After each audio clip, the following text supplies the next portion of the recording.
In this video, I'll be reading and responding to a thread that contains someone's opinion in the Genshin TikTok space. I will try my best to correct the lore that the opinion brought up and make it clear so that we all can agree which one is fact and which one is opinion. Okay? Again, this person has claimed that they read the lore, they understand the lore, so I would assume they will give a very reasonable opinion, towards the lore if they really reads the lore, that is. Okay, but before we begin, I would like to give you some disclaimer first.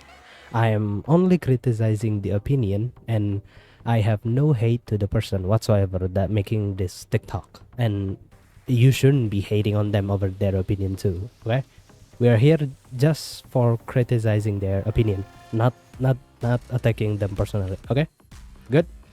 All right, let's jump in. So the other day I found this Genshin TikToker, a lore enthusiast as this person claims to be, and the first thing I see that Mavuika should have died instead of Capitano. Well, I disagree with this. First of all, you should know that Capitano really wants to use the Curse of Immortality to fight back against Ronova, a shade that puts the curse on him and all Canrian. Then, in the Archon quest, Mavuika needs to die in order for Natlan to have stable leyline to protect itself and give Natlan a few hundred years of peace before the Abyss attacked again. And I understand that solution is not permanent, and therefore Captain's sacrifice is very important here, because before Mavuika about to sacrifice herself, Capitano interrupt her and Lord of the Night.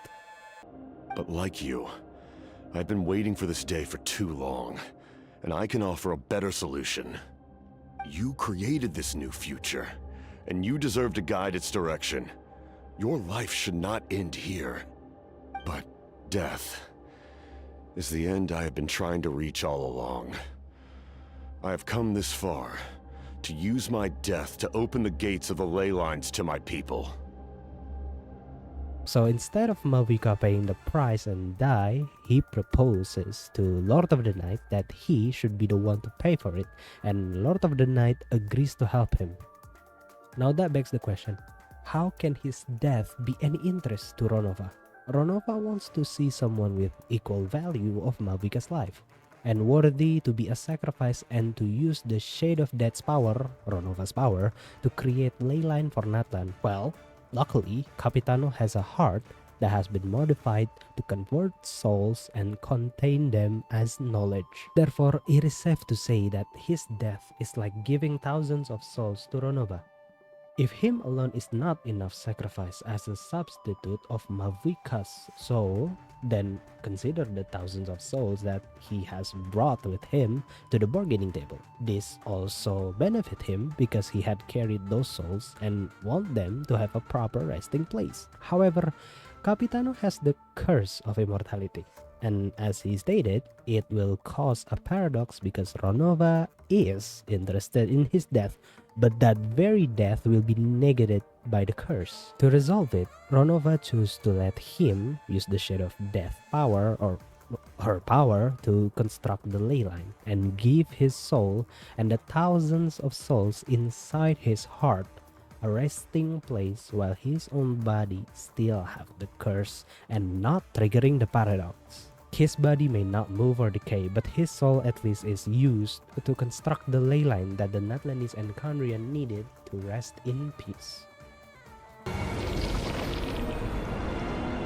Using immortality to fight death. Using my rules against me. Make your choice. Reject your rules, or allow me to trigger the paradox. The curse of immortality must stand. Use it to fulfill your final wish. This is why Mavuika is not gonna die, because the price has been overpaid by Capitano and thousands of souls he had carried for 500 years. He is a hero. Maybe Genshin didn't give the best writing for that, but you have to understand that the struggle he has endured in order to get that very death he so desired. So Hey, Natlan gets a new ley line, and it's a permanent one. Meanwhile, if we let Mavika die, we will only have 200, maybe 300 years of peace until the Abyss came back, because the ley line is not permanent. But because we sacrificed Capitano and all those souls inside him, we are able to make an entirely new ley line system that is dependent on its own and not dependent to the sacred flame. So Natlan is safe for infinite amount of years. Can we agree on that? Okay. Hoyo killed Sandrone just to change her personality. She and Dotere could have been a perfect duo. I disagree with this. Let me ask you this. When has the game state or imply that she and Dottore ever have any friendly exchange? Their relationship has always been a comrade or a colleague. They work for the same company. That doesn't mean they like to interact with each other. If anything, she and Arlecchino said, He could not care less about us if he tried, but hey! The feeling's mutual. Does Dottore really strike you as the sort who values his relationships with his colleagues? they literally say Dottore is not the type to make friend. If it's not a benefit for him, even his subordinate doesn't like working under him. Do not stand in the Fatui's way, bro. The Fatui serves Saritsa and her goals, and as of now, we don't even know exactly what she gonna do with all those 6 gnosis. Gnosis, yeah, that. I think this person doesn't understand that the Torres' own goal does not always equate to Saritsa's goal. Heck, even the Saritsa gave permission to Arlecchino and Sandrone to eliminate him because of his action, of course, in Not Cry. Also, about the Pale Star Edict. After these recent events, the Tsaritsa has revoked the Pale Star Edict. Snezhnaya now realizes that the arrest warrant for Columbina was just a ploy by Dottore, who coveted her powers. So it was Dottore's ploy that he can acquire Columbina's power after the fact that Columbina's deal with the Tsaritsa has been fulfilled. She holds her end of the bargain with the Tsaritsa, and the Tsaritsa let her go back to Not Cry. And then Dottore just, nope, I'm not done with you, I want your power. So now that we are clear, Dottore is not friendly at all. Are we in the same page now? Oh my god. Okay. In 6.3, Rerir could have gone to his fiancée, but he didn't. Where is the obsession we saw in 6.1 that rage almost led him to kill Columbina? Brother. My brother. Have you even played the Not Cry quest? He said it himself that he cannot move as freely as Columbina. I can't. I don't know why, but I can't move freely in this space as you can. His body is only half Kuvaki and half abyssal energy. Like, is it not obvious enough for you? The man said it himself. He cannot move. Like, he's basically paralyzed in that space. Well, oh my god, my brain. He cannot move. He cannot escape. He cannot do anything that he wants. What do you think you're gonna do if you're in that kind of situation? It's literally a prison for him. I don't know if it's proper to call it a prison. He's like paralyzed in there. His movement is limited by his own body. So I like, do you even understand? Are we in the same page? Is it clear? Isn't it clear enough that he is a prisoner there, an immortal one, because his half body is half Kufagi and half abyssal energy, the power that was meant to be contained in that space? Like,